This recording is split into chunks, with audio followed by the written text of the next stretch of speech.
Max Christian Friedrich Bruch, also known as Max Carl August Bruch, was a German Romantic composer and conductor who wrote over 200 works, including 3 violin concertos, the first of which has become a staple of the violin repertory. Early life and education. Bruch was born in Cologne, the son of Wilhelmina, a singer, and August Carl Friedrich Bruch, a lawyer who became vice president of the Cologne police. Max had a sister, Matilda. He received his early musical training under the composer and pianist Ferdinand Hiller, to whom Robert Schumann dedicated his piano concerto in A minor. Bohemian composer and piano virtuoso Ignaz Moscheles recognized his aptitude. At the age of 9 he wrote his first composition, a song for his mother's birthday. From then on music was his passion, his studies having been enthusiastically supported by his parents. Many small early creative works included motets, psalm settings, piano pieces, violin sonatas,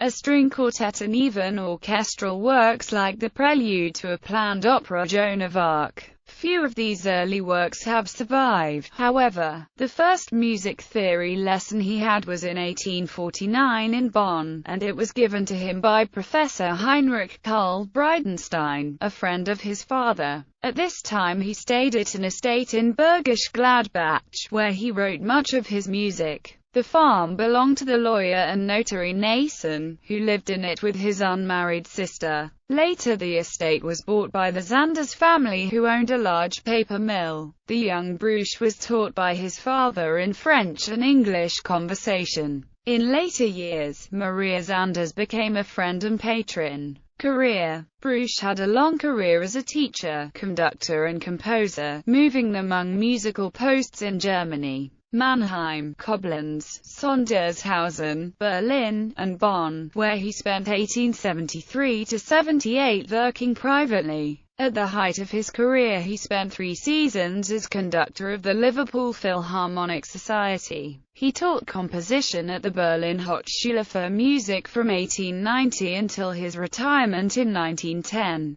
Notable students include German pianist, composer and writer Clara Matilda Feist. See List of music students by teacher. #Max Bruch. Personal life and final years. Bruch married Clara Tuchik, a singer he had met whilst touring in Germany, in Berlin on 3 January 1881. The married couple returned to Liverpool and took lodgings in Sefton Park. Their daughter, Margareta, was born in Liverpool in 1882. Bruch died in his house in Berlin-Friedenau in 1920. Works. His complex and unfailingly well-structured works, in the German Romantic musical tradition, placed him in the camp of Romantic classicism exemplified by Johannes Brahms, rather than the opposing new music of Franz Liszt and Richard Wagner. In his time he was known primarily as a choral composer. His Violin Concerto No. 1, in G minor, Op.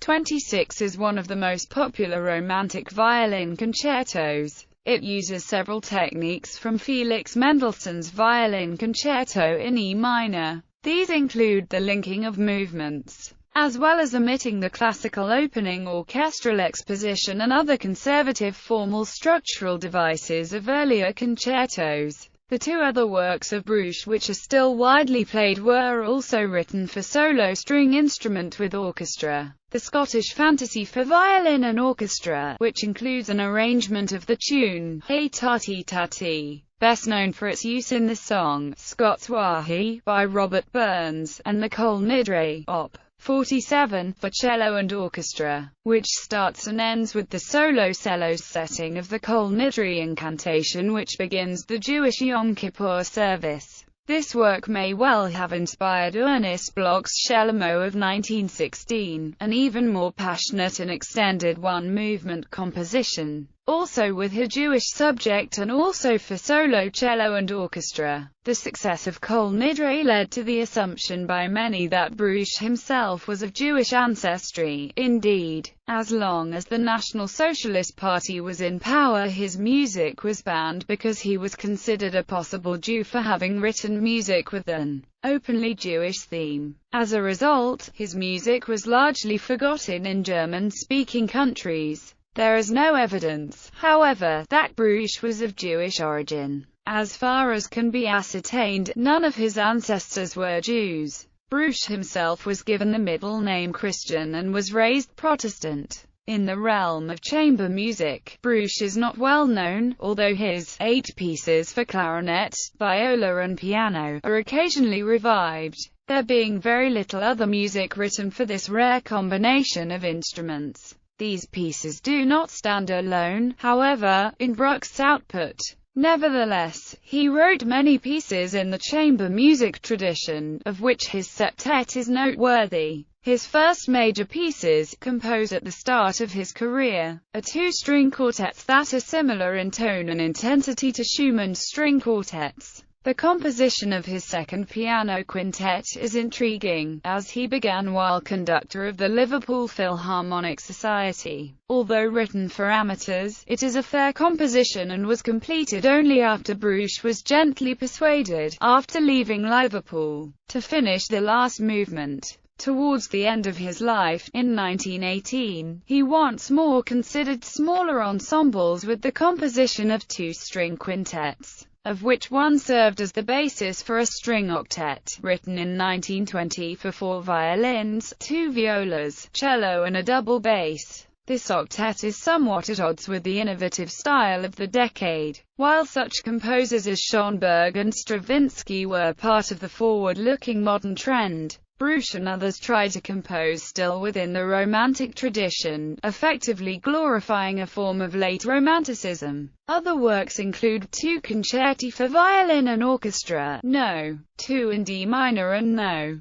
3 in D minor, as well as a lovely and melodic concerto for clarinet, viola and orchestra, and many more pieces for violin, viola or cello and orchestra. His 3 symphonies, while devoid of originality and form or structure, still contain distinctive German Romantic melodic writing effectively orchestrated. To this triple output he added 3 orchestral suites in later life, of which the third has a remarkable history. The origin can be found in Capri, where Bruch had witnessed a procession in which a tuba played a tune that could very well be the basis of a funeral march, and would be the basis of this suite, finished in 1909. The Sutro sisters, however, had asked Bruch for a concerto specifically for them, which he produced by arranging this suite into a double piano concerto, but only to be played within the Americas and not beyond. The concerto in A-flat minor for 2 pianos and orchestra, Op. 88A, was finished in 1912 for the American duo Sutro pianists Rose and Ottilie Sutro, but was never played in the original version. They performed the work only twice, in 2 different versions of their own. The score was withdrawn in 1917 and rediscovered only after Ottilie Sutro's death in 1970. The sisters also played a major part in the fate of the manuscript of the Violin Concerto No. 1. Bruch sent it to them to be sold in the United States, but they kept it and sold it for profit themselves. Violinists Joseph Joachim and Willy Hess advised Bruch on his writing for that instrument, and Hess premiered some of his works including the concert piece for violin and orchestra, Op.